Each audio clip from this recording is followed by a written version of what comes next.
सो दोस्तों welcome to money stocks. तो इस वीडियो के अंदर बहुत सारे इंपॉर्टेंट टॉपिक्स के बारे में हम लोग बात करेंगे। जिस तरह से हमें मार्केट्स के अंदर लगातार दोस्तों आपको गिरावट निकल के आ रही, जिस तरह से हमें मार्केट के अंदर आपको गिरावट रही, उस तरह से अगर आप न्यूज़ बेसिस के ऊपर देखोगे तो न्यूज़ भी हमें नेगेटिविटी निकल के आई है पूरे ग्लोबल बेसिस के ऊपर। यानी कि जो भी न्यूज़ है सिर्फ हमें इंडियन स्टॉक मार्केट के लिए नहीं है, सिर्फ हमें IT सेक्टर के लिए नहीं है, या फिर सिर्फ हमें स्पेसिफिक सेक्टर के लिए नहीं है। ये जो आपको न्यूज़ निकलने आई है जो पूरे ग्लोबल बेसिस को ही अप्लाई होती है, जो कि एक नेगेटिविटी हमें खबर निकल के आई है। तो चलिए न्यूज़ के बारे में कवर अप करते हैं। लेकिन ये जो वीडियो होने वाला है पूरा बेसिकली IT सेक्टर रिगार्डिंग दोस्तों होने वाला है, क्योंकि ह्यूज अमाउंट ऑफ गिरावट जो हुई है आज के दिन, ह्यूज अमाउंट जिस इंडाइसेस के अंदर गिरावट हुई उस इंडाइसेस का नाम हमें निफ्टी IT है।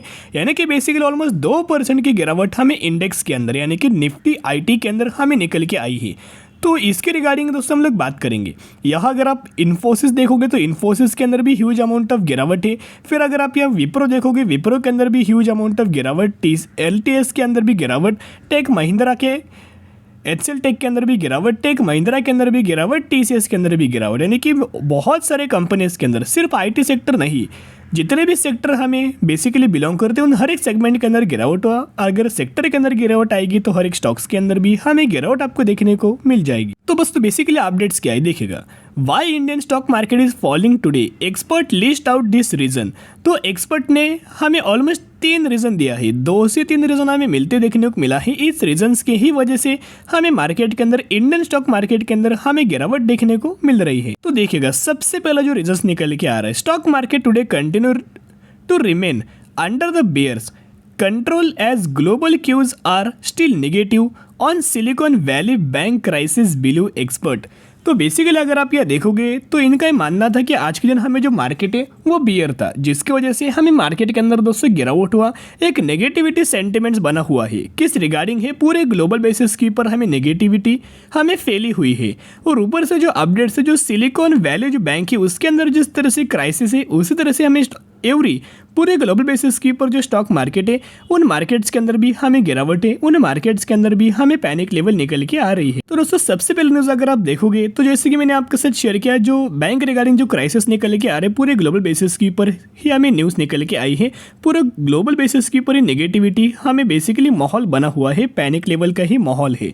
सेकेंड अपडेट्स दोस्तों अगर आप देखोगे तो सेकेंड अपडेट जो बना हुआ है, US की फिर से हमें फेड मीटिंग होने वाले हैं, उसके अंदर हमें जो डेटा है उसके अंदर हाइक हमें नजर आ सकता है। रेपो रेट के अंदर दोस्तों फिर आपको हाइक आ सकता है। अगर हाइक आया तो फिर हमें स्टॉक मार्केट के अंदर दोस्तों नेगेटिविटी खबर आ जाएगी, तो जिसकी वजह से हमें मीटिंग होने वाली है और उस मीटिंग के अंदर बहुत सारी चीज़ें डिपेंड है।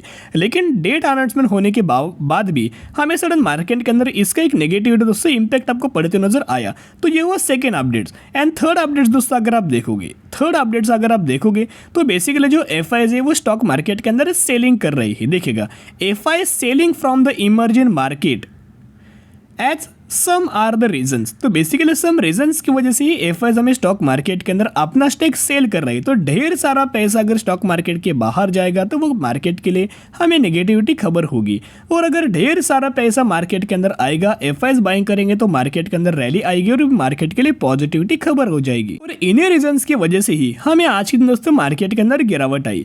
जब से मार्केट स्टार्ट हुआ है तब से लगातार हमें गिरावट आई, और पिछले हमें बार दोस्तों रिकवरी भी आपको नजर आई थी। ऑलमोस्ट 12 बजे के आसपास, 12 से 1 बजे के आसपास रिकवरी है, फिर हमें फिर गिरावट ही गिरावट, क्योंकि आज का जो मार्केट था बियर्स का ही दोस्तों मार्केट कंट्रोल के अंदर देखने को मिल रहा था। तो 4 मिनट्स पहले का हमें अपडेट्स आए हैं। तो अपडेट्स क्या है देखिएगा।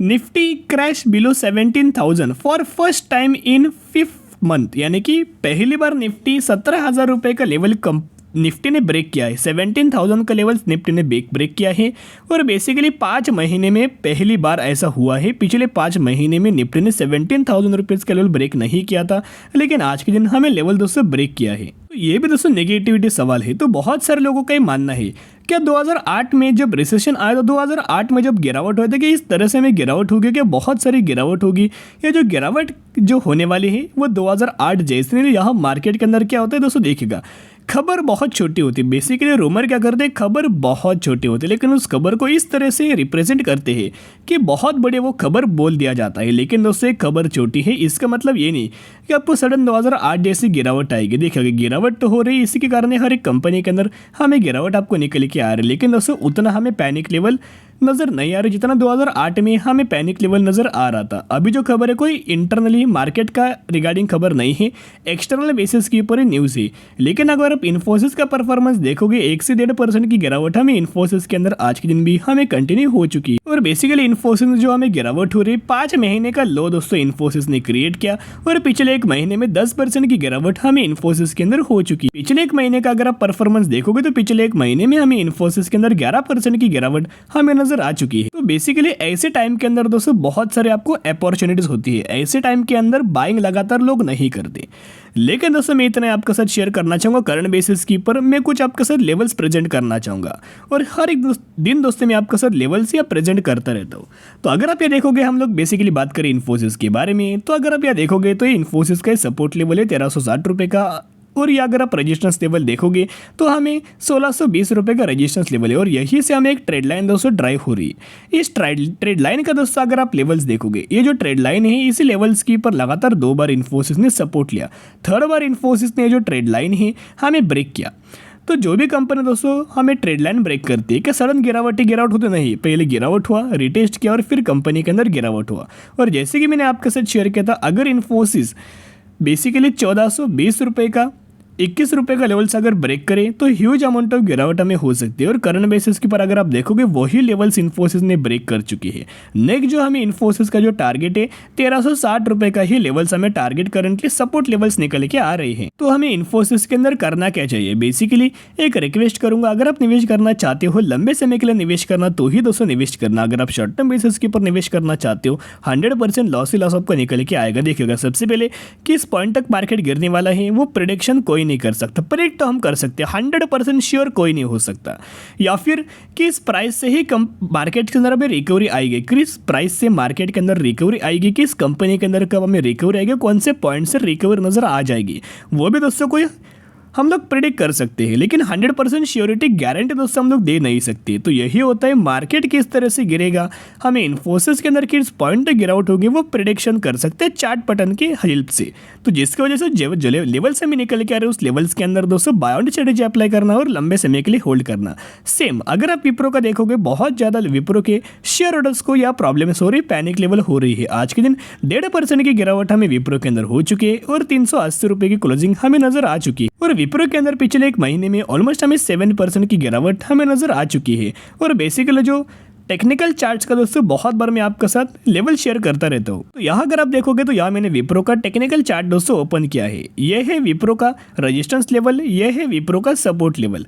तो बेसिकली इसी सपोर्ट लेवल्स के ऊपर लगातार कंपनी ने 2 बार दोस्तों सपोर्ट लिया और यहाँ से ही एक दोस्तों ट्रेड लाइन मैंने ड्रॉ किया है। यहाँ से एक ट्रेड लाइन मैंने ड्रॉ किया, इसके अंदर हमें 2 पॉइंट्स मैच हो रहे थे, ये 1 पॉइंट और 2 पॉइंट। लेकिन 3rd बार कंपनी ने क्या किया, विप्रो ने क्या किया, इस ट्रेड लाइन को ब्रेकआउट दिया, ओके, ब्रेकडाउन किया, फिर हमें रिटेस्ट किया और फिर हमें गिरावट करंट बेसिस के ऊपर निकल के आ रहे। किस पॉइंट तक हमें विप्रो के अंदर गिरावट हो सकती है, जो लेवल्स हमें निकल के आ रहे 375 रुपीज़ का लेवल और करंटली 379 रुपीज़ के ऊपर हमें विप्रो के अंदर क्लोजिंग नजर आ चुकी है। क्या हमें करंटली विप्रो के अंदर निवेश करना चाहिए? नहीं, बिल्कुल दोस्तों हमें विप्रो के अंदर निवेश मत करना जब तक कंपनी 410 के रुपीस के ऊपर अगर क्लोजिंग दे, उसके बाद निवेश करने की कोशिश कर सकते हैं। No doubt company fundamentally strong है, लेकिन बहुत बार कंपनी जब भी कंपनी के अंदर रैली आएगी बहुत सारे ऐसे लेवल्स है जिसके अंदर हमें कंपनी रेजिस्टेंस फेस कर सकती है। अभी हम लोग बात करेंगे टीसीएस के बारे में। टीसीएस के अंदर भी आज के दिन 2% की गिरावट हो चुकी है। तो टीसीएस का भी टेक्निकल चार्ट पैटर्न्स के बारे में बात करेंगे। यहाँ अगर आप देखोगे तो दोस्तों सपोर्ट लेवल मैंने मार्क किया है, ये एक सपोर्ट लेवल हुआ और ये सेकंड सपोर्ट लेवल हुआ। इसी सेकंड लेवल्स के ऊपर हमें टीसीएस ने 3 बार दोस्तों सपोर्ट लिया, देखेगा 1, 2 और 3, यही बार दोस्तों हमें सपोर्ट लिया है। तो जिसकी वजह से अगर आप यह देखोगे तो 3 बार कंपनी ने सपोर्ट लिया और उसके बाद एक हमें बेसिकली यह ट्रेड लाइन दोस्तों मैंने ड्रॉ किया है। ये ट्रेड लाइन इंडिकेट्स क्या करती है, देखेगा ये जो ट्रेड लाइन है ये इंडिकेट्स क्या करती है कि इस ट्रेड लाइन के ऊपर 3 बार कंपनी ने सपोर्ट लिया, 1 बार, 2 बार, 3 बार, लेकिन 3rd बार अगर आप देखोगे हमें गिरावट हुआ, रिटेस्ट किया और फिर हमें गिरावट हमें टीसीएस के अंदर नजर आया।